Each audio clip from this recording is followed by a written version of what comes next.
Hello, welcome back to Crew Chats with Jen. I'm your host, Genevieve, and today we're going to be talking about a topic that I get a lot of questions about. We're going to be talking about how we continue practice during a pandemic. So, if you are new to the podcast, I'm Genevieve. I'm a third-year rower at UC San Diego, and I'm just... Through this podcast, I just talk about my experiences and what it's like to be a collegiate rower. So, just a couple updates about myself. So I know it's been a while since I posted the last episode of the podcast.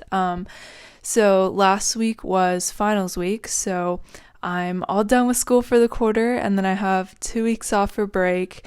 And I feel very relieved to be done for the quarter because at the end, I just had a lot of projects and it got really hectic, and I had been wanting to record this episode for so long, and I just kept putting it off, but now I finally feel like I have the time to do it. So anyways, I hope to all my listeners or watchers out there, I hope you're having a nice holiday season, that you and your family are staying safe.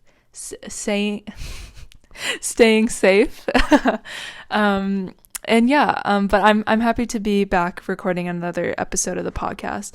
And also another update, we are up on Spotify and Apple Podcasts along with YouTube, so there may be some audio only listeners out there. So hello to all my audio only listeners. Okay, so today I'm going to be talking about, as I said before, just kind of the process to getting back to school and getting back to practice after summer break. It was kind of a long process, so I'm going to be talking about kind of, some examinations that we had to go through before we could go to practice, what practice is like, what we do, how we get tested, just kind of all that stuff. So I guess I'll get started with what the process was like coming back to school. So we basically let our trainers and coach know when we were planning to go back to San Diego and move back in. So people who lived on campus, they had their move-in date, and then anyone who lives off campus, they plan their own move-in date. But based on the day that we were coming back, our athletic trainer was going to schedule our COVID test, and then and also an antibody test in conjunction with a physical exam. So we were getting tested 2 days prior to the physical, which was supposed to give it enough time to come back with the result before we went to the physical, just so all the trainers are safe and and then I guess if we tested positive for antibodies, meaning that we had COVID before, basically what the trainers would do is they would do an extra check for heart and lung function, because I'm sure some people have experienced continued shortness of breath or impaired heart function because of COVID. So they just want to check that out and make sure that if you had COVID, that's not going to be a lingering issue. And if it is, they can keep track of it. So we got our COVID test, and then we went into our physical exam. So it's standard stuff height and weight, and they just check your breathing.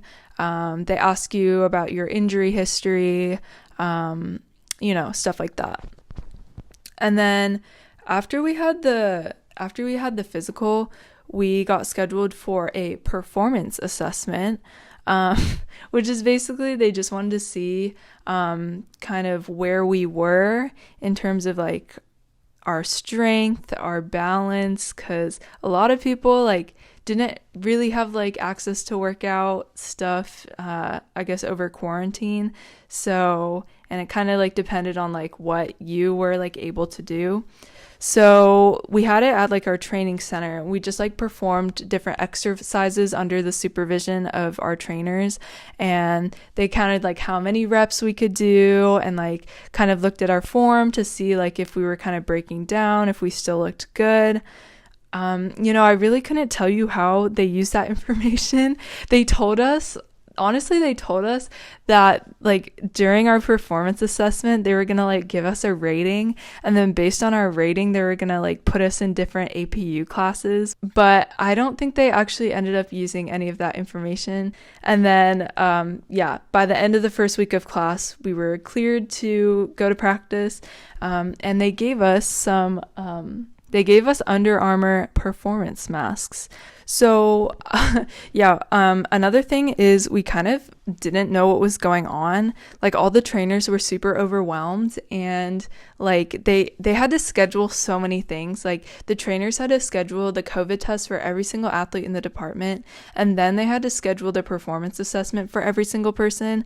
So like people would like text them and we wouldn't hear from them, asking like, oh, what's going on? Like, am I getting scheduled for this? Because they had so much to do. I felt kind of bad. And then plans just kept on changing.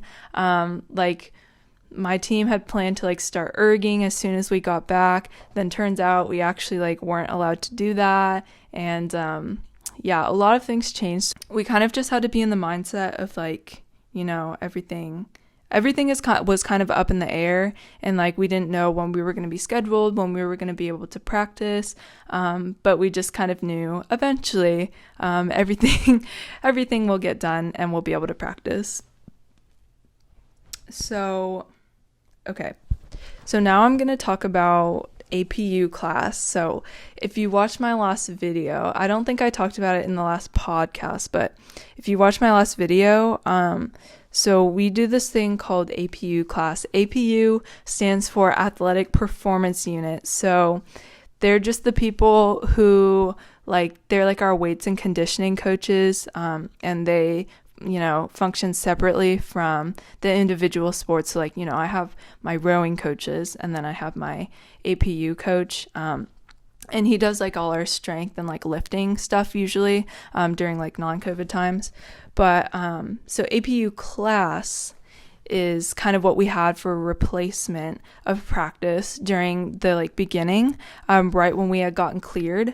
So let me explain kind of what the class is. It's basically a strength and conditioning class for 45 minutes. So for the first 3 weeks after we came back from school, we did these classes only, no ergs, and we had them at different time slots throughout the morning. So they had slots from like starting at 6 a.m. all the way to like 11 a.m. And across my team, each of us were scheduled in different slots. So, I was only with some of my teammates at any given practice, but then there were also other people from different teams at all of the classes too. So I kind of got to see like different people than I would usually see, which was cool. So the process of going to APU class was basically, so each of us had to fill out a symptom and exposure screener, which I'm sure like you guys have probably seen before. It just asks you questions like, do you have any of these symptoms? Have you been exposed to anyone who tested positive in the past 14 days? That kind of stuff. And then if you answer no to all of them, then you get it comes up with like a little picture of a green thumb at the end, like a green thumbs up. So you like go to the entrance of the practice, which is at the track, and there's like a bouncer, and he has a list of names, and you tell the person your name, and then you show them your green thumb on your symptom screener, and then when they see that, they'll like cross your name off the list, and you get a wristband, and then you can go to practice. So it's very exclusive. They just want to make sure that like no one who's not supposed to be there is there. And then we went down to the field and practice, and it was like the field is divided into squares, and they're all like sectioned off by cones, and all the squares are like big enough so that everyone is like social distanced, and you like stand in the middle of your square and you do your exercises. And then we just do our body weight and strength class for the 45 minutes. So if you're wondering, masks do stay on the entire time, and if you need to get a sip of water, you can like take it off and like get your sip of water, but then you have to put it on like right away after. And they always tell you like take it off like by your ear. You have to like unhook it and then take your like sip of water and then hook it back on. They want to make sure you're not like touching it and stuff so that you don't get the germs on your hands, which I think is good. And then when the class is over, we exit in like a single file line, and we have to stay distanced. And then we get to go to our nutrition table, and we get to pick up a couple snacks. So, if you've seen some of my past vlogs, usually what we would do in regular times is we had a room full of snacks that we could go in and get our stuff. But now they just bring it outside, and then you get hand sanitizer, and then you take, what you're gonna get for the day. So yeah, so like I said before, we only did APU class for the first 3 weeks, and then which was most of October. And then once we got into the 4th week of practice, we added Ergs 4 times a week. So yeah, APU was five times a week, and then on top of that we added Ergs 4 times a week. So kind of the rationale of why we were doing APU only for the first 4 weeks was because they wanted to kind of give us some time to get back into shape, and then also be able to build our strength again, because as I said before, like people they didn't know what access people had to like weights or like what people were doing to exercise during the summer. So they kind of wanted to like make sure that everybody was on the same page, everybody had built up a certain level of strength. And then the other reason I think is because they were trying to figure out logistics of getting approval, where to put the ergs, where to store them, how to space them, splitting people into groups. So there was kind of like a lot that they had to figure out logistically, which I think is why it took a little while to get the ergs like together. I'm sure our coach would have loved to start erging straight away, but yeah, it kind of didn't work out that way. Which, you know what, I'm not gonna complain about that, and I think anyone who rows can understand that. So yeah, once we started erging again, we definitely started off easy, because some people don't have ergs at their house, and we were starting off with things like 2 by 20 minutes with drills. Yeah, 2 by 20 minutes steady state with drills. And then eventually over time, we started to build more volume, but they wanted to start it off slow because you don't want somebody getting injured like the first week they come back. So nothing too intense. The process of going to practice was kind of similar to like APU class. We were split off into usually 2 groups, so that not everybody was erging at the same time. You would check in with the coach, show your green thumb thing. The ergs were spaced out, I think, like between 15 and 20 feet apart, I think. And then in terms of masks, it was mask on for low intensity things like steady state, and then we were allowed to take the masks off for high intensity workouts. So if we were doing any kind of interval work with a high rate, or testing, like we did a 6K test, I think that was like allowed to be masked off, but then we have to put them on again if we're like in a little rest period in between intervals. So yeah. And then the last thing is that the coaches sanitize everything before and after practice. So like all the ergs, they have to wear gloves. We have like a big giant thing of hand sanitizer, just to make sure everything is clean in between. So yeah. If you're wondering what it's like to exercise in a mask, I would definitely say it's hard, but you do get used to it. I think I like the masks that they gave us. They're from Under Armour. They're like expensive. I remember when I got it, it said that like it still has the price tag on it, and it said it costs $30 for like a mask. That's so much, but it has like a structure away from your face. Like it's structured enough that once it gets wet, it's not gonna like get stuck to your mouth and like choke you, because that's definitely a problem that I would have with like a regular mask. And I'm sure, yeah, if you've ever tried that, you know. I think like they can definitely smell kind of funky after a while. So they eventually gave us a second mask, which I was glad that I could like switch it out every other day, because that can like get a little bit gross.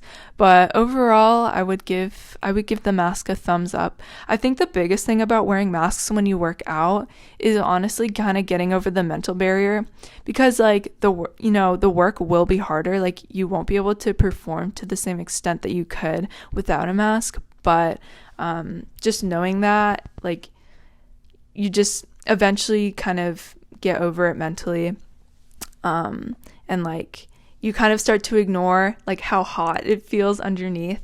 Yeah, I don't know, like I was surprised at how quickly I was able to adjust to it, because at the beginning I hated wearing the mask. Like it was hot, it was wet, like because it was sweaty, but eventually like I got over it. I do notice though, I feel like it like made me more fit, because now that I'm at home and I'm on vacation, when I do my workouts, like I don't need to wear a mask because I'm at home.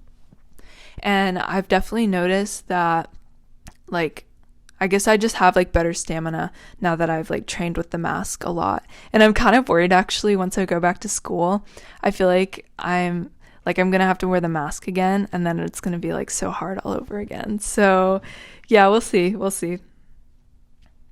Okay, another thing that I should bring up is, so athletes had the option to like opt out, as they called it. So if you didn't feel comfortable coming back to school and like practicing with everyone, you could choose not to come back for fall quarter. And they promised that it wouldn't affect your scholarship or eligibility or anything. Like there would be no consequences if you didn't come back for this quarter. I haven't heard word of like if they are continuing that policy for winter quarter. I would assume so, since like COVID cases are worse than they were before. So it would make sense to like allow students to stay home, to stay safe. So yeah. And then also they had like a policy about like, holiday breaks. So we had Thanksgiving, usually, yeah, like schools have a break for Thanksgiving, so a lot of people go home. And so since they knew that people would be going home, they didn't really want people to like return, because otherwise there was like a risk that all those people would, go and then catch something and bring it back. So basically the department said that we couldn't have mandatory practice after Thanksgiving holiday, which would, prevent students like from coming to practice and spreading germs. And they just kind of urged everyone, like, if you go home, please stay home, like, and then come back during winter quarter. Like, we don't want to risk it. So, okay, the next thing I kind of want to talk about is kind of what UCSD as a school is doing, in terms of COVID stuff and like testing and whatnot. So for testing, I guess like the policy all throughout fall quarter was that regular students would have to get a COVID test every other week, and then athletes would get a test every week. And then now they're implementing a new policy for winter, just because like COVID is worse now. So now regular students will get COVID tested weekly, and then athletes will get tested bi-weekly. So I'll start that as soon as I go back to school in the winter. So the way that it works is we do nasal swabs. We don't have the saliva test. And then they're like super, super easy to schedule. We just do it through like our student health, and you get to see all the time slots, and there's tons of them. And there's a bunch of different locations too. Like you could do them at, all these different spots across campus. And then they also have like drive up COVID tests too, because UCSD has multiple medical centers and hospitals around San Diego. So you could drive up to any of those and also get a COVID test. And then you'll get your results back in less than 24 hours. Like, it's so fast sometimes. Like, usually I would take my COVID tests on Mondays at like 1 o'clock, and then I would get my results probably at 6 a.m. the next morning. So super fast, which I feel like is kind of like unheard of in general. Like, now that I'm at home and like I talk to like my family and friends about like, what it's like getting COVID tested for them, it sounds much more difficult at a lot of places. So I feel really lucky to go to a school that has like a really strong medical center, and definitely like has the capacity to be able to test a lot and get information back quickly. Okay, the other thing that's really cool that UCSD is doing is we have like wastewater testing. So basically all the people who like live on campus, it like applies more to them than people who live off campus. But basically UCSD like has people check the wastewater from like all the buildings around campus, and they can see if like people in their poop are shedding coronavirus particles. I know they say that like people will be shedding like COVID particles in their poop before they show symptoms, so they'll know ahead of time, which is cool. And then if they do like find COVID particles in the water of a certain area, then they'll like notify all the people who live there. Or sometimes they send out an email to the whole school if it's like a common area, and say like, hey, this area, like we found like COVID in the water here, so if you were like in this area, you should go get tested, which is good. I think it's very innovative. I haven't really heard of other places doing that. Another thing that we have is it's this thing called CA COVID Notify. So it's basically a contact tracing, like it's not really an app, but I guess it's a program that you do through your phone. So you just like set it up on your phone, and then if your phone like senses that you've been near someone who tested positive, then it will tell you, and like it's all anonymous, and then you can go get tested. So they started the beta test at UC San Diego, like it was made by like our school, and then the test went well, and then they kind of opened it up to like the rest of the UC schools to continue beta testing it, and then now they've launched it statewide, which is really cool, and I'm actually very proud of our school for making that, because it's really cool. I think it's great. And then I guess the last thing that we have at school in terms of like COVID safety that I will mention is, well, obviously you have to wear a mask, but also you're not allowed to hang out in groups of greater than 3. So we actually have these people called Triton Health Ambassadors, and they like wear these yellow shirts, and they have these like fanny packs, and they like walk around campus to see if people are like wearing masks or hanging out in groups bigger than 3, and they can write you up if you're not doing that stuff. So they're not really like the campus police, they're just like other students, but the campus police can also write you up too if you're kind of not following COVID rules. And like I know in the student code of conduct, like they put some COVID stuff in there, like if they found out that you were like partying with a bunch of people, like you would get in trouble, because that put a lot of people at school or like in the community in danger. So, but thankfully I think UCSD has been really, really good about COVID cases. Like we barely had problems, and I know like cases were on the rise towards the end of fall quarter, just kind of following the trend of the country. Cases are rising, but compared to like the rest of the community, we were a lot lower, which is great. Yeah. So real quick, I guess I'll talk about plans for the future in terms of practice. So we will be returning in January, and right when we get back, we're kind of going to go back to what we were doing before. We're going to continue erging and doing APU class. When we get back, we have to have a negative COVID test first before we can practice again. And then we will continue testing on days 4, 8, and 10 to make sure that, nobody brought anything back from where they were. And then eventually we plan to be back in boats by the end of January or early February. That's what our coach says. But the thing with COVID is that you never really know what's going to happen. So like, yeah, he says end of January, early February, but I mean, I don't know if it's going to happen. I really hope it does. He sounds hopeful. So I am hopeful, and I know like other schools have like gone out in boats before that aren't just like singles, because like the reason my school hasn't gone out at all yet is because we don't have any singles. We only have 4s and 8s. So yeah, anyways, hoping for the best. I have no idea if it will actually happen. But yeah, who knows? And then also I have no idea if we're going to race this year. I honestly would just be happy if I get to go in a boat at all. I mean, like, I think the whole thing about this season is I am just happy to have a place or to be able to practice with my team at all.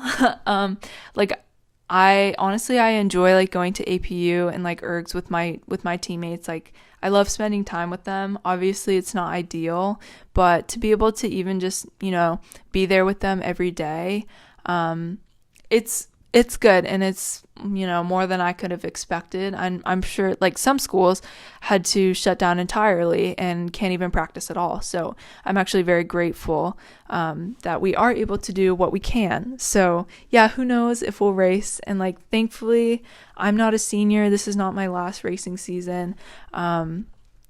Hopefully I'll be able to race next year.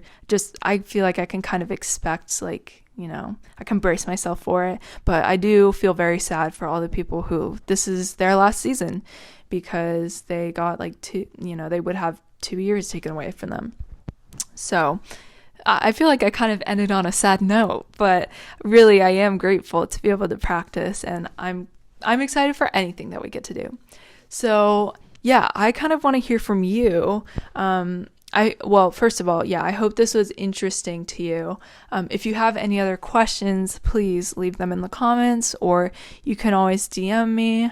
I'd be very happy to answer questions and start a conversation with you, because I love interacting with the people who like see my stuff. It's so great. It's so much fun, and I love making friends. So, but I would also like to know, if you have been able to go back to sports or rowing, what has it been like for you? What kind of changes did you see? Did you see changes? Did you have to wear a mask? What about testing? I'd love to know. Have you been on the water at all? I like literally am so jealous of you if you've been able to go on the water, because that's honestly one of the big reasons why I row, because I love the water, not because I love to erg. I don't think anyone loves to erg. And yeah, I don't know. I would just love to like hear about your experience, or also what you think about mine. So anyways, yeah, thank you so much for listening to this episode of the podcast. If you have suggestions for topics or anything like that, comments, anything, just yes, leave me a comment or DM me on Instagram. My handle is @hey.jen. And it's also like linked on my channel and probably in the description box. So yeah, anyways, thank you very much for listening, and I hope to see you next time. All right, bye.